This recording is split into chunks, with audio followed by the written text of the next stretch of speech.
does Imitatio Dei mean? We'll get there in 1 second. And so just before we get to what Imitatio Dei is, back, like I said, to review, because it's been a bit since we've been here, between Purim and the snow. It has, I think you guys maybe were on Teal the week before that or something, I don't know.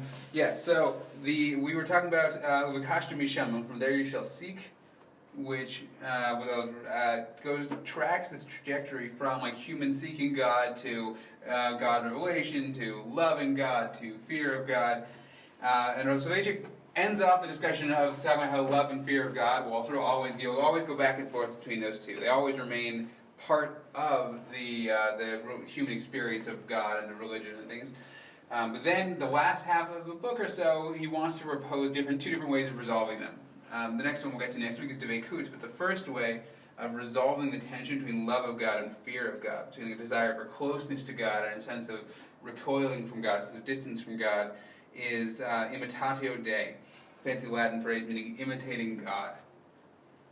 That's how we're going to explore a little bit what imitating God means for Rav Soloveitchik, but within the context, it's like a broad theme throughout his work. We've actually seen it a couple of times already, both in, very, very briefly, in Halachic Man, but also when we looked at the essays. The first things we looked at as a majesty and humility talk to this idea of imitating God as well. So here in Uvekashta Misham, though, it takes this unique role of trying to resolve the tension between loving God and fearing God, between a sense of closeness to God and a distance. Before we get there, I want to look at two passages quickly from a student of Rav Soloveitchik's named Walter Wortzberger. An interesting guy in his own right, some interesting essays on ethics, and a book on ethics actually. But he also has a book called Covenantal Imperatives, which is a collection of his own essays, a lot of which are on Rav Soloveitchik. They're really good essays. This one is from an essay on Imitatio Dei in the philosophy of Rav Soloveitchik. He says, one of the most striking features, source number one, of the religious philosophy of Rav Soloveitchik is the pivotal role assigned to Imitatio Dei. He went so far as to consider it the basic principle underlying all of Jewish ethics, and to elevate into the penultimate ideal of halachic Judaism. Right. So for Rav Soloveitchik, anytime you're talking about like what's the proper way to behave in Judaism, broadly, meaning going even farther beyond halacha. And Wortzberger also likes to quote a line from Rav Soloveitchik about the relationship between halacha and ethics. Because halacha is a floor, not a ceiling. That was lots of that halacha is not the be-all and end-all of Jewish behavior. It's just the minimum requirement of Jewish behavior. And the be-all and end-all of Jewish behavior, what accompanies Jewish behavior from that baseline of halacha through all of its different manifestations, is the idea of imitating God. Source number two, here Wortzberger goes a little more in depth into what Rav Soloveitchik means by that, as well as where Rav Soloveitchik gets the idea a little bit. He's going to connect it to Rav Soloveitchik's sort of predecessor, Rav Chaim of Volozhin, in the Nefesh HaChaim, and this we also did see in class, how Rav Soloveitchik builds on the idea of creativity as Tselem Elokim in the Nefesh HaChaim. Source number two, because the Rav rejected quietism and pietism, meaning doing nothing, sort of leaving it off to God, he expanded the mandate of imitating the Creator far beyond the parameters established by Rav Chaim. The latter, influenced by Kabbalistic categories, limited human creativity to the creation of spiritual values, which affected the relationship of God to His world and are instrumental in helping bring about the reunification of the Holy One, blessed be He, and His Shekhinah. So Rav Chaim of Volozhin, the sort of point of human creativity is about the creation of spiritual values, about trying to sort of unite God and the world, God and the divine presence. The Rav, however, derived from the verse, God created man in His image, Tselem Elokim, the mandate that human beings use their creative talents for the conquest of nature. Incidentally, this interpretation does more justice to the context of the verse, which deals with the exercise of dominion over other creatures. In the Rav's view, human beings are charged with responsibility for the world. So that Rav Soloveitchik's idea of imitating God is linked tightly to the idea of being made in the image of God, sort of as an imitation of God already.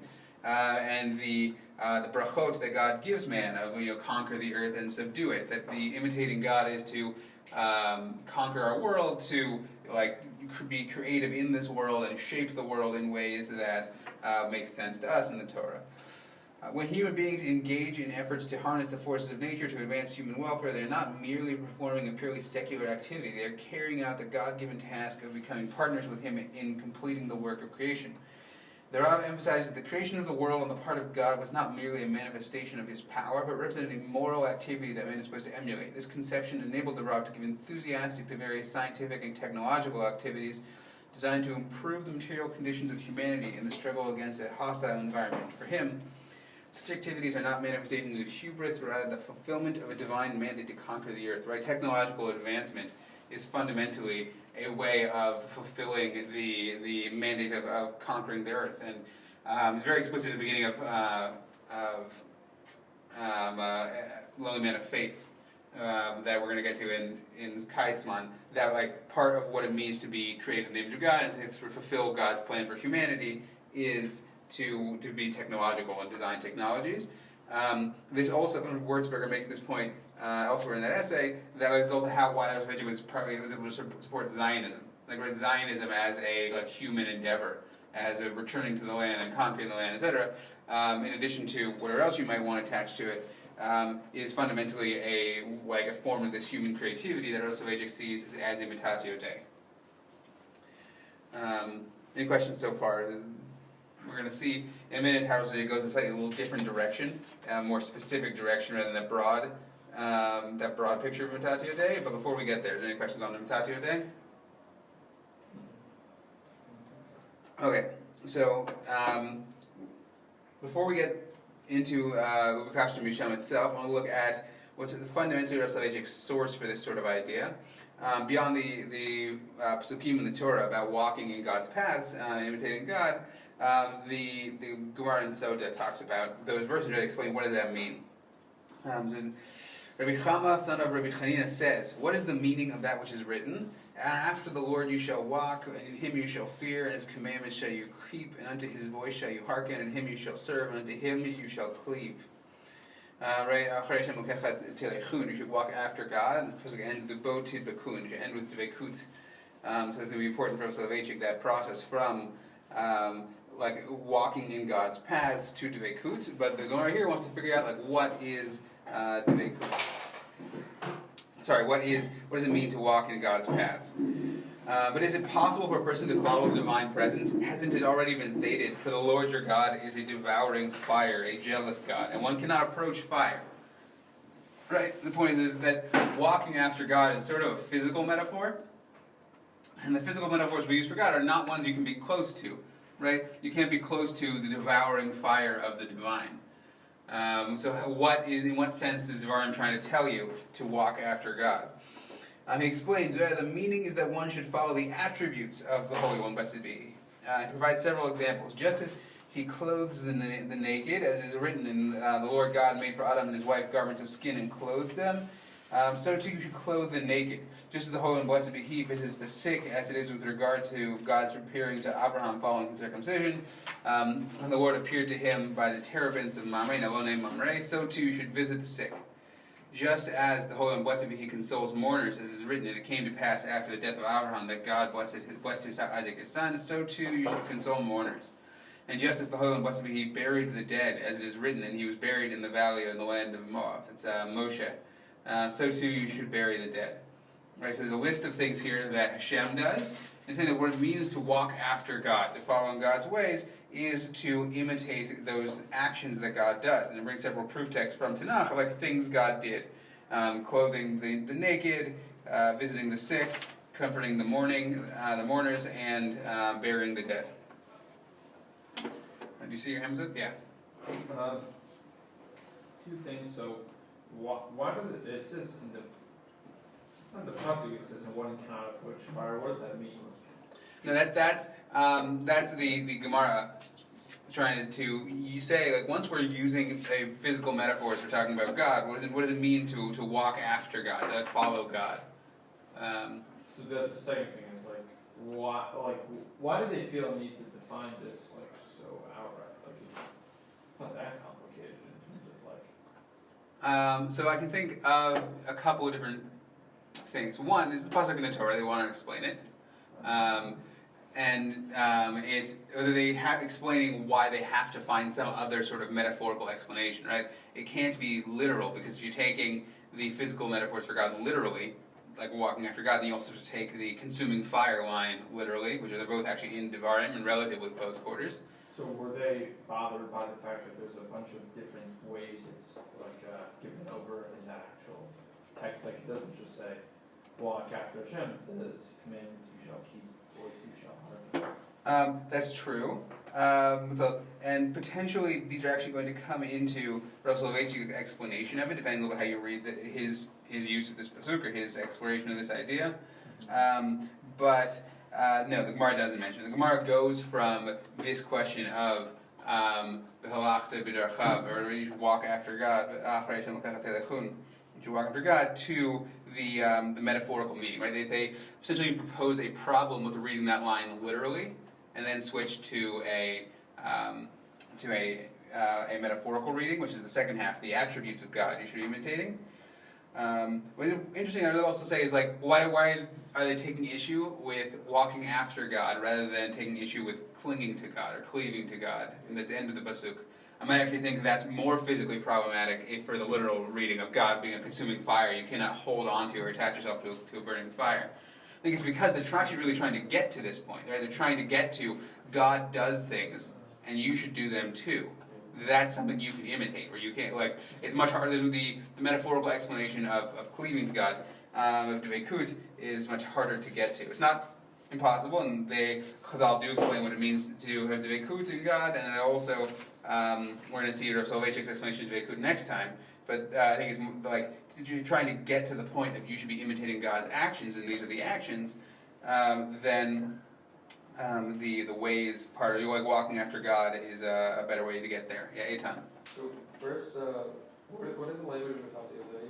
I know that in French, Deus is God. Yeah, so it's from Latin, Deus. So what I think is Latin, maybe Greek, but I think it's Latin. Imitatio Dei means to imitate God. Like in Latin? Yeah, Imitatio Dei means imitating God in Latin. Actual Latin? I believe so. Yeah. Okay, cool. And how would you say like this idea of Rav Soloveitchik specifically falls into the Rabbanah ones that like Sikol Haran Tzadikanis is like emulating God or what I think he uses the word midamish in Sikol Haran. Midamish. Probably midameh. To be similar, to make yourself similar to. So how would that relate to it? Or not really? So the truth is that I'm not familiar enough with Rabbi Nachman to comment on it in detail. Well, obviously a lot of differences between Rabbi Nachman and Rav Soloveitchik, but in terms of the Gemara, it's very possible that Rabbi Nachman is drawing straight on the Gemara.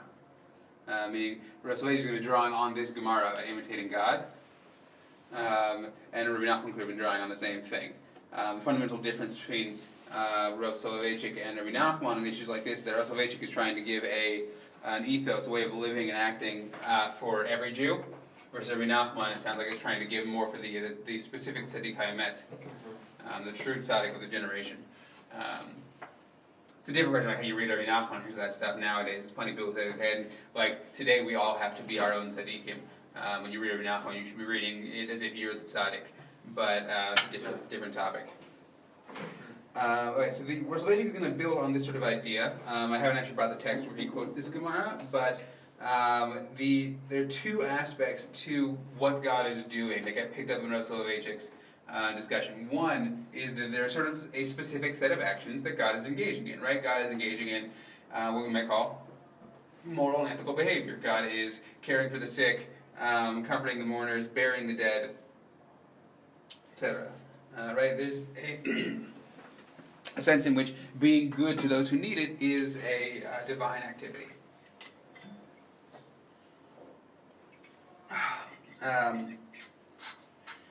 But there's also a second aspect, and it's actually going to be more important for most of Rav Soloveitchik's discussion, which is that God is just doing things that God thinks should be done. God is not commanded by anyone. God is not driven by a sense of like, oh, I need to do this for some external reason. God is just doing what God thinks. So, like, the Gemara doesn't need to give a reason why God does things. Generally speaking, God doesn't do things for external reasons. So that's actually very important for Rav Soloveitchik, because one of Rav Soloveitchik's driving concerns in this book and throughout is the importance of human autonomy and human freedom. So here's source number 4. Between the two poles of aspiration for full moral freedom, which bursts forth and rise up from man's yearning for God, and human subjugation surrendered to the divine decree, a decree that was imposed on man willy-nilly when he tries to escape from God, we define the desire to imitate God as a solution to the contradiction between moral freedom and subjugation. So for Rav Soloveitchik, the ability to imitate God is going to, and we'll see in a second how, fundamentally be a way of resolving this contradiction. Yet, on the other hand, man makes use of the Imitatio Dei in order to allow a supernatural decree to be grasped as a free intellectual experience and dress it in the glory of spontaneous human freedom. In this situation, the unexplained revelational decree is blended with creative normative consciousness, turning into purpose-filled moral commandments. It seems to man, the man of God, the revelational command, which was imposed on him by coercion, was actually born in total freedom, out of the aspiration for the continual aspiration for ascent, from the darkness of natural opaque reality to the level of intelligible reality. It is a shift from the obscure commandment that seems to be reasonless that was revealed to the moral act that makes perfect sense to us. When he says turning into purpose-filled moral commandments, what does that make? Does that make you guys think of anything? Yeah. What? Like, don't steal. Like that. I mean, I was talking to an H kid, I think, and he said that his rabbi was basically saying, like, everything that we know as justice would not have existed without the Bible, which is like a really strong thing to say, but also possible. I don't know. It's a slightly different conversation. You don't think so? Like, no, that's very. Okay, whatever. I don't want to get into that. But I'll say my two words on that is that it's very possible that the entirety of civilization, as like Western civilization as we know it, would not exist without the Bible. Something else would exist instead. Exactly. But this, what I'm trying to get to think, because he's not talking about commandments like stealing. I think the example of stealing is actually really interesting, because stealing already seems like a purpose-filled moral commandment to us. No, right. But how can we say that? I'm saying now it feels like common sense. Mm-hmm. How can we say that if we don't really know a world without the Bible being like the essence of morality? Because having laws like that stop a society from breaking down. I don't know. Protection. I don't know if that, but how is that common sense? Like, how can you actually say that's common sense? How do you define common sense without like what we know as common sense? Well, what I think you're getting is that common sense is always culturally conditioned and situated. Exactly. But Rav Soloveitchik's point is slightly broader, is that within the realm of a religion, like any religion that appears in it, we recall we spoke at one of the first classes on this book about how the quest for God is always culturally situated. And one effect of that is that there will always be, in Revelation, things that make no sense, that don't match the common sense of the religion, right? So you might say that the thing that some of our mitzvot are, because of our common sense morality, naturally seem purpose-filled. And Rav Soloveitchik's concern is actually for the rest of them, is about trying to get the other ones to shift from the things that don't seem naturally common sense to us, to shift from feeling like things that are foreign and alien and make no sense to things that we would naturally want to do. It's so hard. It is. It's also what we call the endeavor of Tamei HaMitzvot. Right, the process of giving reasons for commandments is the process of taking something that, on the one hand, seems like almost crazy, and like exploring its details until you can understand some sort of moral purpose for it. And that also, by the way, the point about common sense being culturally situated is also why people have never stopped giving new Tamei HaMitzvot, because you always need to give some sort of new way of identifying with and understanding and giving moral sense to mitzvot that otherwise seem opaque. But it's also, it happens to be really hard for like any moral issues that are coming up now, i.e. like, just for example, there's obviously abortion, gender, sexuality. Like, it's hard for a lot of people, maybe not everyone, to understand like the Torah. Now, like you could give plenty of rabbis. I wouldn't call it apologetics, but they use ideas and I don't know, understandings of the text to make it more morally acceptable in our minds. But it's really hard to understand how like certain restrictions in the Torah could moreover be like the moral like right feeling for us. Like it's so far away from that, for me at least. Right. So Certain things. no, I'm with you. And we're actually going to see, at least outside, a different approach but for Rav Soloveitchik, on some of the, like, what that means, you need to work harder on trying to study those mitzvot and, like, figure out how they could be moral and seem moral to you. Without violating your own moral sense. Like, that's not what he's saying. He's not saying you should throw out your own moral sensibilities. He's saying that you could, like, try and use your creative normative consciousness to give moral purpose to these mitzvot. Okay. And that might be an impossible endeavor. One word on apologetics, you mentioned, is that it might call this apologetic. But I think apologetic is a bit of a dirty word in modern society, because what apologetics fundamentally do is they're an attempt to bridge two things that are true that contradict. Right? You say, I have these two things that I hold to be true, and I want them to work together, even though they don't, so I have to build a bridge between them. And modern consciousness... Isn't that sort of not like synthesizing Torah and Mother? But that's... it can be one aspect of synthesizing Torah and Mother. Torah and Mother is like a much broader sort of ideology. But yeah, it often comes up in that context. We say that modern so culture wants us to not come up with creative interpretations and ways of putting things together. It wants us to judge and evaluate from our own standpoint and determine what's true. Right? So if you have two things that are true, you have to or two things that contradict each other, you have to figure out which one's right and throw one of them out. And if you're not willing to do that, then you have to do apologetics. We had to figure out that who kind of start that. Like, you either have to, like, one answer is go full Haredi opinion, throw out the secular belief. Which wasn't what I said when he asked me the question. I Whatever. didn't say that. Klein, we all know you're deeply Haredi. Misunderstood me. You want to be on the London Beitin, and...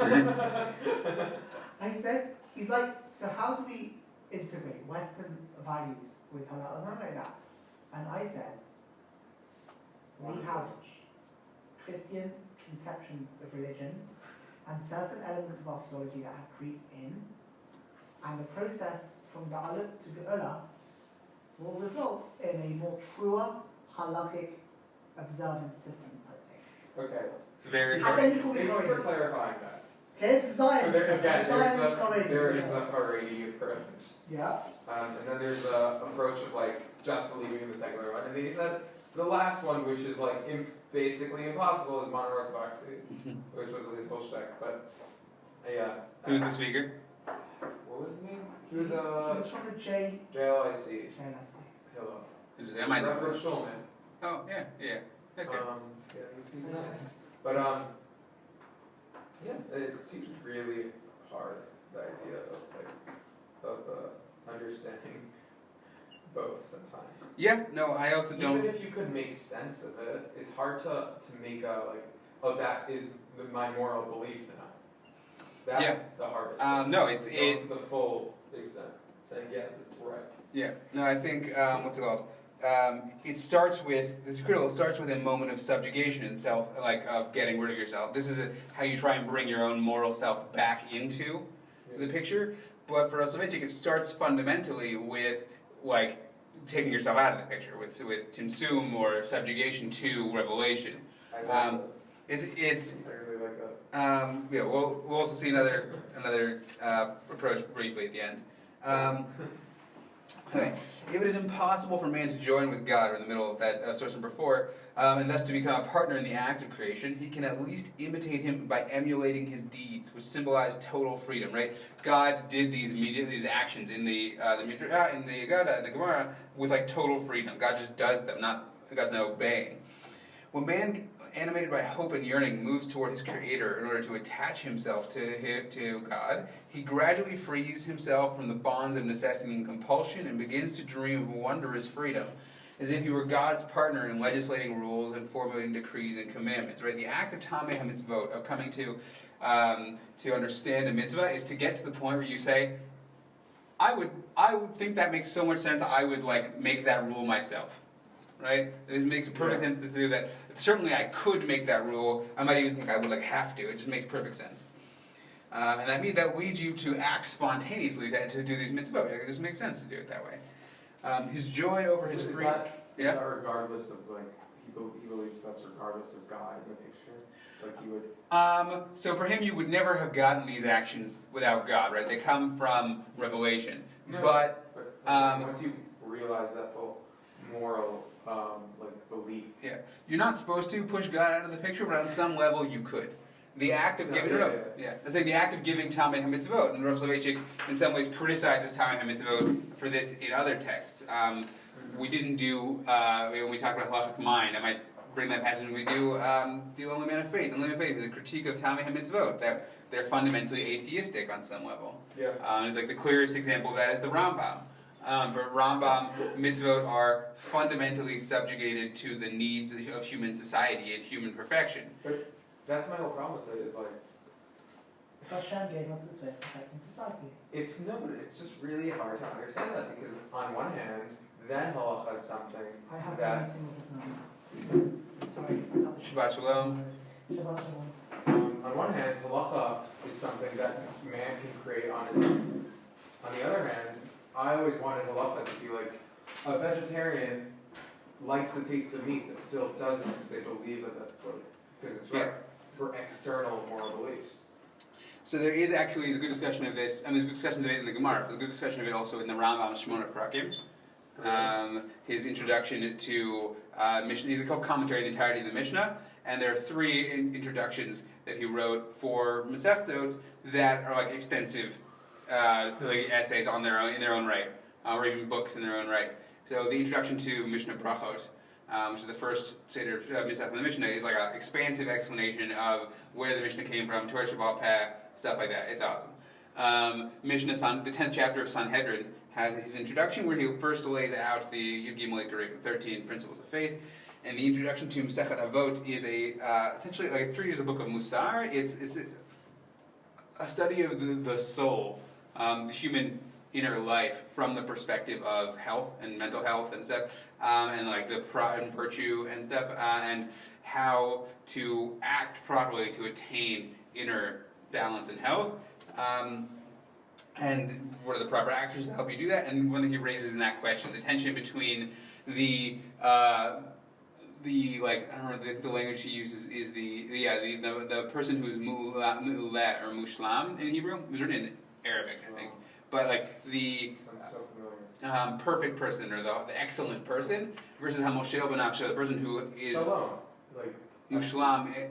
Shalom in Hebrew, Shalem, is complete, perfect, whole. It's got a lot of.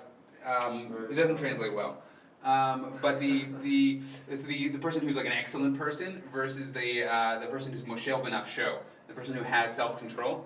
Yeah. Right? Like, should you have self-control and act out of duty, or should you just act spontaneously? But you have what you do spontaneously is good, right? You would better to have control over your bad urges, or just to only have good urges.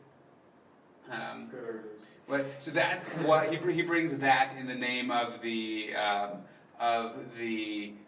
philosophers, and he disagrees. He thinks that, at least in some ways, it's better to have moral continence. It's called like self-control. He ends up distinguishing between basically between B'nam L'Chavero and B'nam L'Makom mitzvot. Is it a Rambam? Yeah. Or between Chukim and Mishpatim. And he says for Mishpatim you should identify with them because they make sense. And things that don't make sense, then they then that's the part of halacha that you say it'd be done out of self-control, out of a moral choice of duty. I really like that. It's like that's for Yeah. Cool. Yeah. So everyone else is gone, and there's not a whole lot more to the Rav Soloveitchik portion of this shiur. A little bit about the way this what. We're going to finish it next week. Now we will we'll do something else next week. I want to quickly summarize the Rav Soloveitchik stuff here, where he talks more about the idea that this trying to bring together autonomy and theonomy, all right? Acting out of your own, a one act that is both obedience to God and obedience to your own internal moral law. He thinks ultimately this is like an attempt to get as close to God as possible and to overcome the back and forth between ahava and yirah. He also brings in the idea that this is ethics. Here, it's source number 7. I think it's a good one. These creatures aspire to adopt those ways in which the link between Creator and His creation is manifested, and thus becomes similar to God. Halachic ethics, which focus upon and encompass man's relationship to the other, whether a creature, brute nature, or a human being, are enveloped by divinity's link to His world and are realized by the imitation of this link. Oh, wow. That God is manifest in the world through ethics, right? And therefore we should be, like, it's an act of Imitatio Dei, of imitating God, to also be manifest in the world through ethics. So it's kind of what we were talking about with the Torah of Torah. Yeah. Is like, The principle of Imitatio Dei and God and manifest in ethics is the underlying idea of Torah Devorah. it's like, maybe I'm making this like passage that's not there, this bridge that's not there, but what I see in that is like since I see something in a hope that works really well for me, like let's say I don't know, there's a hope that makes me feel really passionate about a certain subject, and that's how I live my life, then for someone else it's totally different. I'm still seeking like my own truth about God. Since I believe that is the truth ethic of that law, of that hope, then it exists. Like fundamentally it exists. Mm-hmm. And even if someone else's is like a different ethic, it's still a true ethic. Does that make sense? I don't know. Exactly. It's all part of God's, what I'm saying is it's all part of like God's ultimate reasoning for it. Right, and I think also the process of Tamei HaMitzvot is always individual. Certainly it's always like culturally conditioned, right? But also I think it's always individual. We're going to understand things differently, experience things differently. On some level, I think Rav Soloveitchik says that explicitly in Halachic Mind, that mitzvot, the objective fact of mitzvot, right, the set of actions that they are something that influence us, and we respond to them with subjective ways of understanding them. But that's a slightly different topic. We'll get to that when we do Lowly Man of Faith. So as source number 11 notes again, Walter Wortzberger, Rav Soloveitchik ends with sort of a sad note of Imitatio Dei, like that's like the goal, you'll never be able to get past the back and forth. But then he suddenly pivots to the idea of Dveikut, which we're going to look at next time, which is that actually a way of connecting to God without ever feeling distance from God or ever moving away from God. Before we do that, I want to quickly, outside, summarize sources 9 and 10, which are from an essay by Rav Shagar called Halacha as the Language of Faith, where he talks about basically like Bava Metzia, Batra, Bava Kama, and the way the Torah and Gemara's way of talking about like damages and law is very different from the way we think about them. We think in much more abstract ethical terms. A lot of non-Rav Soloveitchik stuff. No, most of the stuff on this page is either Rav Soloveitchik or summarizing Rav Soloveitchik. It's just this. But so in the course of this, he points out that like the Rav Soloveitchik and the school of Brisk believed in this idea like seichel shel Torah. That the Torah had like a seichel. That there's a Torah way of thinking that is superior to our way, which is why Rav Soloveitchik throughout Ubikash Mishem emphasizes the idea of submission, because they're like in some sense our mind and God's mind are comparable, and God's is just superior. So then that leaves Rav Shagar at the end of the essay where he wants to disagree with that. He says that, here, I'll actually read this inside because it's great. Source number 10, the purpose of the revelation of the Torah was not to reveal absolute justice, but to create a divine justice that the people would enact in its laws. For Rav Shagar, there's no like better or worse in our morality and the Torah's morality. There's just difference, right? We might have a different sensibility than the Torah, and what the Torah does is it reveals this different justice that the Jewish people would enact in its laws. This has been the function of halacha throughout generations, when it has had no control over the social order in many areas, due to both the lack of sovereign authority and to changes in how we understand justice. The function of halacha in this context is the function of the covenant. We have a covenant with the Torah, with the divine justice revealed therein, which means that we are bound to it, and we consider ourselves bound to it, and we keep it, like it is our language for thinking about God and the world and Torah, even if we don't always understand justice the same way. This understanding of Torah is itself a result of historical developments. Meanings change from generation to generation, and we don't observe halacha today in its original sense, but in a secondary or even tertiary realm. laws that were initially understood to derive from empirical facts or from a fundamental idea of justice, such as mythological elements we saw in the Torah's law of damages, over the course of generations become the cradle of faith, covenant, and a sense of being at home. The gap between the Torah's laws on the one hand and justice on the other should not destroy a believer's world. In fact, this gap itself is what enables the Torah to maintain a sense of home within a person's symbolic framework. The Torah, because of the fact that it's somehow different from the world we live in, on like an average daily basis for Rav Shagar, becomes the language of us as Jews. Right? That what we do as Jews, we're people who learn Torah, talk about Torah, think in terms of Torah, even if we live in different worlds and don't always agree with the Torah on an innate level. Whereas for Rav Soloveitchik, you have to first submit to Torah and then try and sort of learn to agree with it on some level, learn to understand why it might actually be morally right. For Rav Shagar, it's not submitting to Torah so much as accepting Torah into your life as something that's always there and ever present, which you have a covenant, even if you don't agree with it. It's part of you, even when you don't agree with it. It's kind of a ladder approach to the Rambam of like. Yeah. It's refusing the urge. And understanding there are some things you don't agree with, and that you might do it out of a sense of duty or self-control. But you don't have to learn to agree with everything. There might be things in the Torah you think are not like the best moral or legal way of running a society, but it doesn't mean it's still part of our society. It's still part of who we are. Can someone say with that, I don't have to follow a specific halacha? Because I don't see the moral.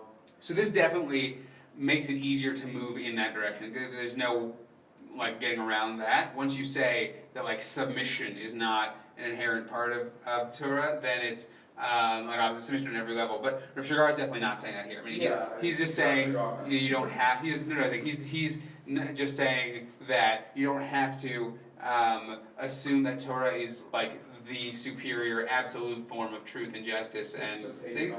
It's a divine truth, or you could say the divine truth, but you also Rav Shagar I think wouldn't even say that because the Torah, God could reveal Himself in all kinds of ways. Rav Judah said something in the Tish once that was do you want to finish? Or? We're basically done now. You guys can go if you want. I'm happy to do other questions.